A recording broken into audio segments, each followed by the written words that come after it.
Hello everybody, very good afternoon to all of you, and today we all have gathered to do a workshop on the PSIR optional. So in this session we are going to first understand the syllabus of PSIR optional, and then we will see the strategy which we have to apply while studying the PSIR optional, and the importance of PSIR optional, that why PSIR is becoming more and more important in the recent times. So let's start with our first mandate, and our first mandate is to understand the syllabus of PSIR optional, and then we will definitely discuss the other dimensions. So PSIR has two papers, paper 1 and paper 2. In the first paper we have two sections. One is the section A and the other one is the section B. In section A we have to study Western political thought, Indian political thought, and political theory.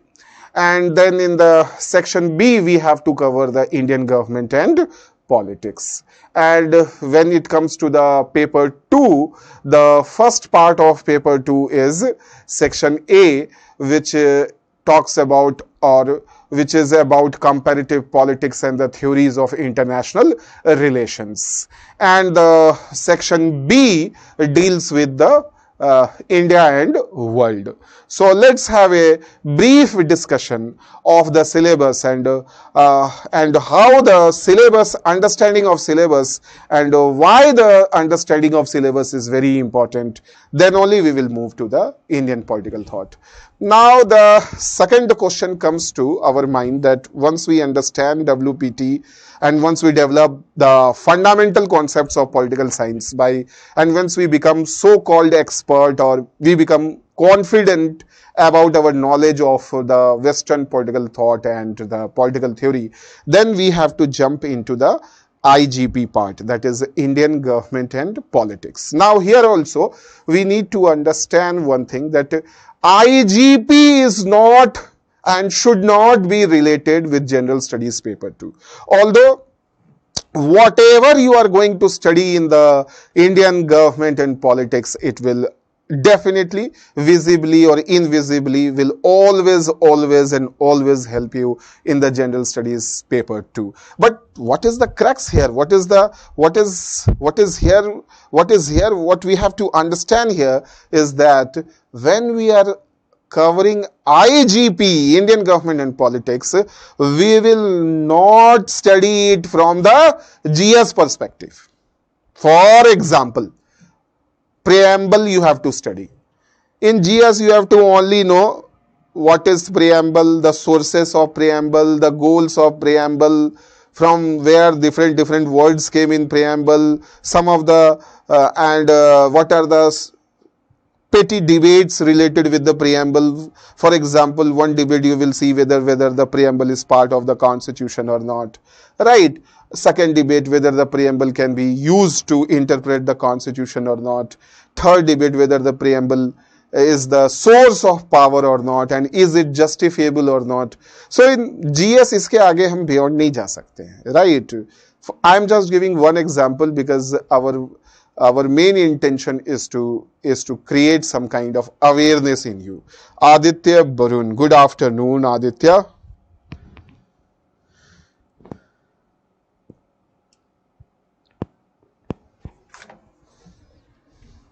Right, but when we are going to understand the preamble in the Indian government and politics, we will not study like a GS person or like a GS student.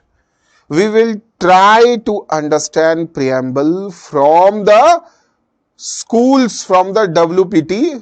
We will try to apply the WPT scholars. For example, Rawlsian perspective of preamble.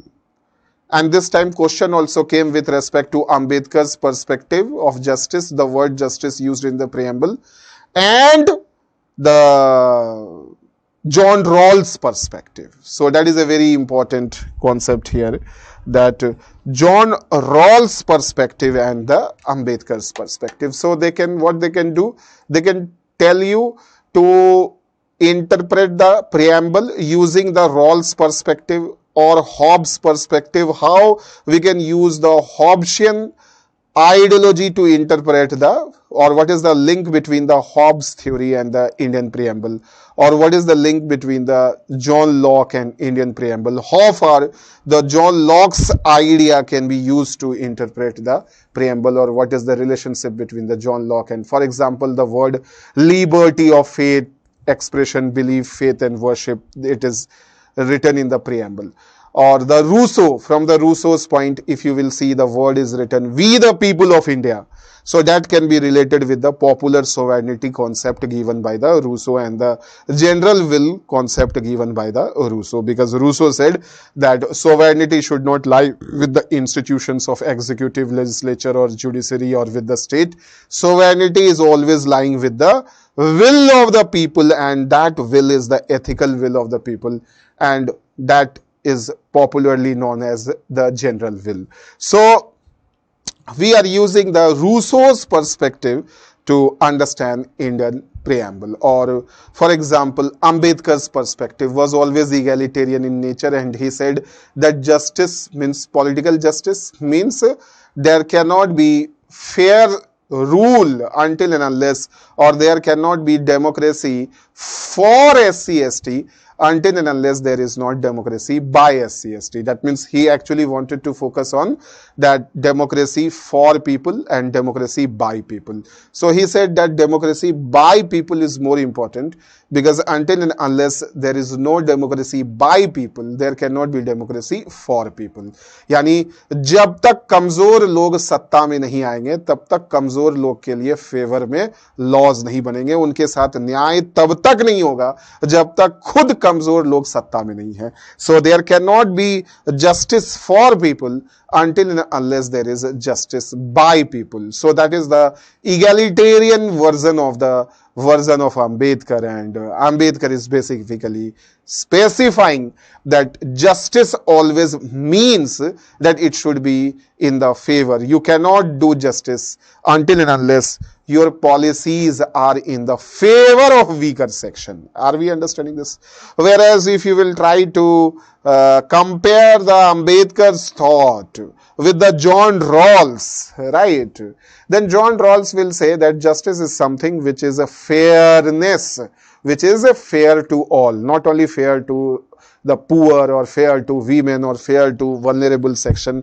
न्याय वो है, democracy is something, sorry, justice is something which is a fair to all, which is a fairness. Fairness means acceptable to all, acceptable to all. That means we should make the policies which are neither biased in the favor of the rich nor biased in the favor of poor, neither biased in the favor of the upper caste nor biased in the favor of the lower caste. Justice should always be equally acceptable to all. So this is how the John Rawls idea on justice is different from the Dr. Ambedkar. And definitely when you will try to understand the preamble from the different scholars' perspective, it will definitely give you definitely give you a new dimension and new enlightenment with respect to preamble. So that is the main concern. And this is why I said that it's not only limited with preamble. For example, when we are studying Article 19, freedom of speech and expression. So there we will try to understand Article 19 using the, if you have to study the Article 19 in the GS, what you can study? You can study the different types of fundamental rights which are provided under Article 19. You will study that what are the different laws related with the freedom of speech and expression. And you will see the current developments related with the freedom of speech and expression and different Supreme Court decisions related with that. Of course, we are going to do this in the optional also. But in optional, there is always and always a new dimension to understand, a opportunity. In optional, we always have the opportunity to understand the topic from a new perspective, and that is the WPT perspective, or the scholar's perspective, of the philosophical perspective. So when we have to cover the freedom of speech, then apart from the different provisions, different laws, and different Supreme Court decisions, we are going to cover it from the different scholars' perspective. That means, what is the scope of freedom of speech and expression if we try to interpret Article 19 from the John Locke's perspective, or John Locke's idea of harm principle. So it will have a different implication on the understanding of freedom of speech and expression.